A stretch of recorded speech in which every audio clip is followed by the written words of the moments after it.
दोस्तों नमस्कार। ये है मार्गदर्शन फॉर सिविल सर्विसेज। मैं अनुराग चौधरी।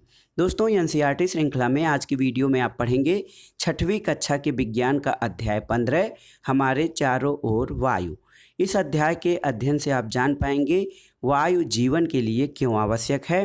वायु हमारे चारों ओर उपस्थित है, लेकिन इसकी उपस्थिति का पता कैसे चलता है। वायु के संगठन में कौन कौन सी चीज़ें शामिल होती हैं। पानी तथा मिट्टी में रहने वाले जीवों को ऑक्सीजन कैसे मिलता है और इसके अलावा वायुमंडल में ऑक्सीजन कैसे पहुंचती है।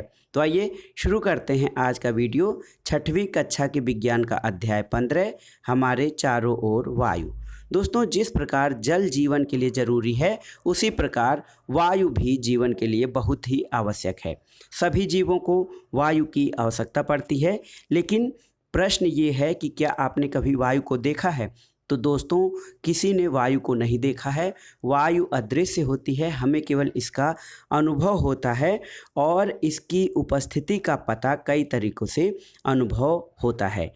आप वायु का अनुभव तब करते हैं जब पेड़ों की पत्तियां खड़खड़ाती हैं या कपड़े पर तार सुखाने वाले तार पर लटके हुए कपड़े धीरे धीरे हिलते हैं। पंखे के चालू होने पर खुली पुस्तक के पृष्ठ आवाज़ करने लगते हैं और वायु बहने के कारण ही आपकी पतंग का उड़ना संभव हो पाता है।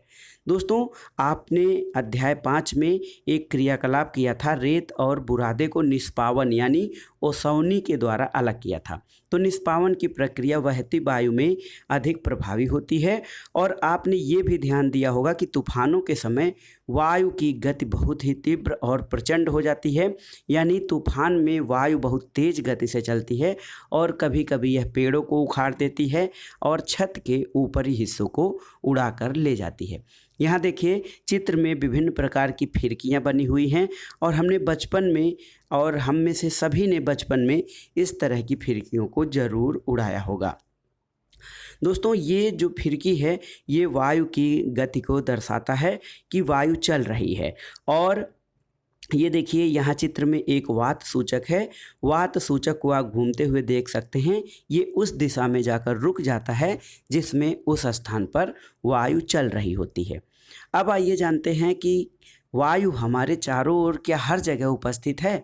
तो इसके लिए आपको क्रियाकलाप करना पड़ेगा। कांच की एक खाली बोतल लेकर, जो कि वास्तव में खाली है, उसमें कुछ नहीं है। जब आप इसे उल्टा करते हैं और उल्टा करके पानी से भरे एक टब में इसको डालते हैं तो आपको ये पता चलेगा कि बोतल में पानी अंदर नहीं जाता है। जब आप बोतल के अंदर पानी के अंदर बोतल को दबाते हैं तो वो पानी अंदर नहीं जाता है। ऐसा क्यों होता है? तो इसका मतलब ये होता है कि उसमें वायु भरी होती है। और इस भरी हुई वायु को कैसे जानेंगे कि इसमें वायु भरी होती है? जब आप बोतल को थोड़ा तिरछा करते हैं तो बुलबुले निकलने लगते हैं और जल बोतल के अंदर जाने लगता है। तो वो जो बुलबुले होते हैं दोस्तों, वो वायु होता है। तो जब स्थिति बोतल की उल्टी स्थिति होती है तो ऐसी स्थिति में क्या होता है, पानी उसमें प्रवेश नहीं करता है। और जब बोतल को तिरछा किया जाता है तो वायु बुलबुले के रूप में बाहर आती है और वायु के निकलने से जो खाली जगह होता है वहां पर जल चला जाता है। तो ये क्रियाकलाप क्या दर्शाता है दोस्तों? ये क्रियाकलाप ये दर्शाता है कि वायु स्थान घेरती है। वायु जो है वो स्थान घेरती है और बोतल के पूरे स्थान में भर जाती है। हमारे चारों ओर ये उपस्थित होती है, इसका कोई रंग नहीं होता है। यानी वायु जो होता है ये रंगहीन होता है और दृश्यहीन होता है, ये दिखाई भी नहीं देता है। हम केवल इसको अनुभव कर सकते हैं और ये स्थान भी घेरती है। इसके अलावा हम इसके आर पार देख सकते हैं, यह पारदर्शी होती है। दोस्तों वायुमंडल क्या है? तो वायुमंडल या एटमॉस्फेयर जो है वो हमारी पृथ्वी को वायु की एक पतली परत ने घेर रखा है। अर्थात हमारी पृथ्वी वायु की एक पतली परत से घिरी हुई है और इस परत का विस्तार पृथ्वी की सतह से कई किलोमीटर ऊपर तक है। इसे वायुमंडल कहा जाता है। पर्वतारोही जो माउंटेनियर होते हैं दोस्तों, पर्वतारोही होते हैं, वो क्या करते हैं, ऊंचे पहाड़ों पे चढ़ते समय ऑक्सीजन का सिलेंडर अपने साथ ले जाते हैं। आप यहाँ चित्र में देख सकते हैं ऑक्सीजन का सिलेंडर, और उससे ऑक्सीजन लेने के लिए एक मास्क से वो ऑक्सीजन ले रहे हैं। ऐसा इसलिए होता है कि ऊपर बढ़ने पर जो हवा होती है, हवा की मात्रा कम हो जाती है, यानी उसकी सघनता कम होती जाती है। तो जब हवा कम होगी तो वहाँ पर ऑक्सीजन भी कम होती जाती है। अब आइए जानते हैं कि वायु किससे बनी है, यानी वायु का संगठन क्या है। तो 18वीं शताब्दी तक लोग ये जानते थे कि वायु केवल एक ही पदार्थ है, लेकिन कुछ प्रयोगों से ये सिद्ध हो गया है कि वास्तव में ऐसा नहीं है। वायु अनेक प्रकार के गैसों का मिश्रण है। तो दोस्तों, आप याद रखिएगा कि वायु जो है केवल एक पदार्थ नहीं बल्कि अनेक गैसों का मिश्रण होता है। और इस मिश्रण में कौन कौन सी चीज़ें शामिल होती हैं उसके बारे में आइए जानते हैं। तो दोस्तों, सबसे पहला जो संघटक है वो है जलवाष्प। और वायु में जलवाष्प विद्यमान होता है। इसका जो पता है आपने पिछले अध्याय में लगाया था कि जब वायु किसी ठंडे पृष्ठ से संपर्क में आती है तो इसमें उपस्थित जलवाष्प ठंडा होकर संघनित हो जाता है और जल की बूंदें पृष्ठ पर दिखाई देने लगती हैं। और प्रकृति में जल चक्र के लिए वायु में जलवाष्प का उपस्थित होना बहुत ही अनिवार्य है। तो पहला घटक है वायु का जलवाष्प, और इसको आप प्रयोग के द्वारा भी सिद्ध कर सकते हैं। दोस्तों, वायु में ऑक्सीजन है कि नहीं, इसके लिए एक प्रयोग से आप सिद्ध करें। एक पानी के छोटे टब में एक मोमबत्ती जला के रख दें। मोमबत्ती का जला हुआ सिरा ऊपर होना चाहिए, और उसके बाद जब इसे आप गिलास से ढकते हैं तो जलती हुई जो मोमबत्ती है वो क्या होती है, थोड़ी देर के बाद बुझ जाती है। थोड़ी देर के बाद बुझने का मतलब कि जितना ऑक्सीजन गिलास में था उतने समय तक वो मोमबत्ती जलती है, उसके बाद बुझ जाती है। और आप जानते हैं कि ऑक्सीजन जो है वो जलने में सहायक गैस के रूप में कार्य करती है। तो इस हिसाब से आप जान सकते हैं कि केवल ऑक्सीजन की उपस्थिति में ही वो जलती है, और वायु का एक अवयव ऑक्सीजन है। आपने इसे प्रयोग के द्वारा सिद्ध भी कर लिया। और वायु और इसी कारण उसके ऑक्सीजन अवयव हमारे प्रयोग में लाए गए गिलास मात्रा में सीमित होते हैं, और जब वह ऑक्सीजन जलती हुई मोमबत्ती के द्वारा प्रयोग कर ली जाती है उसके बाद मोमबत्ती अधिक समय तक नहीं जल पाती है और बुझ जाती है। और जैसे ही मोमबत्ती बुझती है जल ऊपर चढ़ जाता है। फिर भी जल के ऊपर उठने की घटना को मोमबत्ती के गलने में प्रयुक्त ऑक्सीजन के साथ नहीं जोड़ा जाना चाहिए। तो आपने देखा, एक घटक है जलवाष्प और दूसरा महत्वपूर्ण घटक है ऑक्सीजन, और तीसरा घटक देखते हैं नाइट्रोजन। तो दोस्तों, मोमबत्ती के बुझने के बाद भी वायु का एक बड़ा भाग अब भी गिलास में रह जाता है, जो ये सूचित करता है कि वायु के कुछ अवयव जलने में सहायक नहीं होते हैं। वायु का एक बड़ा भाग मोमबत्ती के जलने में उपयोग नहीं होता है, और वो गैस नाइट्रोजन है। ये वायु का लगभग 4/5वां भाग घेरता है। तो जलवाष्प, ऑक्सीजन, नाइट्रोजन, 3 तत्व आपने देख लिए। अब आइए जानते हैं कार्बन डाइऑक्साइड। तो दोस्तों, वायु में कार्बन डाइऑक्साइड भी मौजूद होता है। एक बंद कमरे में जब कोई पदार्थ जल रहा होता है तो शायद आपको घुटन महसूस होती है, और ये घुटन कमरे में कार्बन डाइऑक्साइड की अधिक मात्रा हो जाने के कारण होती है, जो लगातार किसी वस्तु के जलने के कारण बनती है। हमारे चारों ओर की वायु का एक छोटा अवयव कार्बन डाइऑक्साइड होता है। पौधे और जंतु श्वसन क्रिया में ऑक्सीजन का प्रयोग करते हैं और कार्बन डाइऑक्साइड बनाते हैं। जलने पर ऑक्सीजन का उपयोग करके मुख्यतः कार्बन डाइऑक्साइड तथा कुछ अन्य गैसें बनती हैं। तो एक घटक है वायु का कार्बन डाइऑक्साइड। इसके अलावा वायु में धूल और धुआं भी होते हैं। ईंधन और पदार्थों के जलने से धुआं भी उत्पन्न होता है, और धुएं में कुछ गैसें और सूक्ष्म धूलकण होते हैं जो प्रायः हानिकारक होते हैं। तो दोस्तों, आपने देखा कि वायु कई पदार्थों का संघटक है, जिसमें कि जलवाष्प, ऑक्सीजन, नाइट्रोजन, कार्बन डाइऑक्साइड, धूल तथा धुआं उपस्थित है। धुआं या धूल कण की उपस्थिति को आप एक प्रयोग द्वारा भी सिद्ध कर सकते हैं कि जैसे ही किसी बंद अंधेरे कमरे में प्रकाश की एक पतली किरण आती है तो उस जो प्रकाश वाला फोकस वाला भाग होता है वहाँ पर धूल के कुछ कण दिखाई देते हैं। अधिक सर्दियों में आपने पेड़ की पत्तियों से छनकर आते हुए सूरज के प्रकाश के किरण पुंज को देखा होगा, जिसमें से धूल के कण नाचते हुए प्रतीत होते हैं। तो ये इससे ये प्रकट होता है कि वायु में धूल के कण भी उपस्थित होते हैं और धूल के कणों की मात्रा समय और स्थिति तथा स्थान के साथ बदलती रहती है। जब हम नाक से सांस लेते हैं तो हम वायु अंदर लेते हैं। धूल के कणों को श्वसन तंत्र में जाने से रोकने के लिए हमारी नाक में छोटे छोटे बाल और श्लेष्मा उपस्थित होते हैं, जो कि धूल कणों और गंदे पदार्थों को शरीर में जाने से रोकते हैं।